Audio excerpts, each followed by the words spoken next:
নারী নষ্ট হয় তিলে তিলে। নারী মাকে দেখে মা হওয়া শিখে, শাশুড়িকে দেখে শাশুড়ি হওয়া শিখে।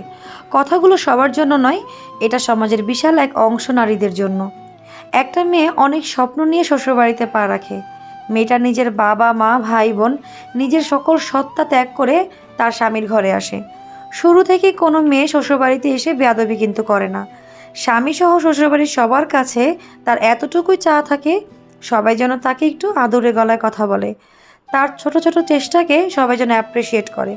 আর এই আশায় সে নিজেকে উজাড় করে সকলের জন্য খাবার বানায়, ঘর সাজায়, উৎসব পার্বণে নিজের পরিবার ছেড়ে তাদের সাথে সময় কাটায়। একটা সময় তাদেরকে বংশধর দিতে গিয়ে নিজের জীবন বাজি রাখে। নিজের নিজস্ব পরিবার পরিবেশ ছেড়ে মেয়েটা একটা নতুন পরিবেশ নতুন পরিবারে আসে, খাপ খাইয়ে নিতে চেষ্টা করে। কিন্তু ছেলের পরিবার মেয়েটার এই চেষ্টাকে মূল্য দিতে জানে না।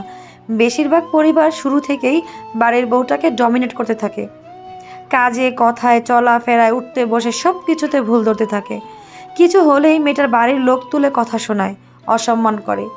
একদিন দুদিন তিন দিন মেয়েটা ভাবে হয়তো তারই ভুল, কিন্তু ধীরে ধীরে মেয়েটা বুঝে যায় আসলে তার কোনো ভুল থাকুক বা না থাকুক, তাকে দাবিয়ে রাখার এটা একটা কৌশল মাত্র।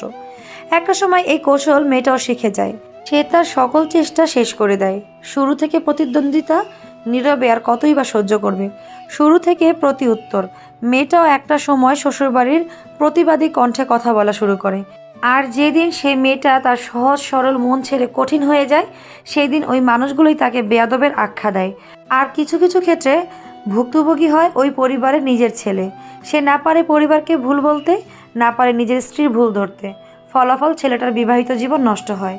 যাদের কঠোর আচরণে মেয়েটা এমন হয়ে উঠল, তারাই তখন বলে মেয়েটা আমাদের সাথে থাকতে চায় না, আমাদের সাথে খারাপ আচরণ করে। অথচ চিত্র অন্যরকম হতে পারত। মেয়েটাকে একটু আদুরে ভাবে সবাই মিলে বুঝিয়ে রাখলে সংসারের পরিবেশটা কতই না সুন্দর হতো। একটা মেয়ে তার সব ছেড়ে আপনাদের কাছে এসেছে, তার জন্য সবাই মিলে একটু স্যাক্রিফাইস করে তাকে মানিয়ে নিতে সাহায্য করলে সেও আপনাদের মনের মতো হয়ে উঠবে। সব মেয়ে বা সব পরিবার এক নয়, তবে অধিকাংশ ক্ষেত্রেই সকল পরিবারে এই একই চিত্র। কথাগুলো শুধু ভুক্তভোগীদের জন্যই।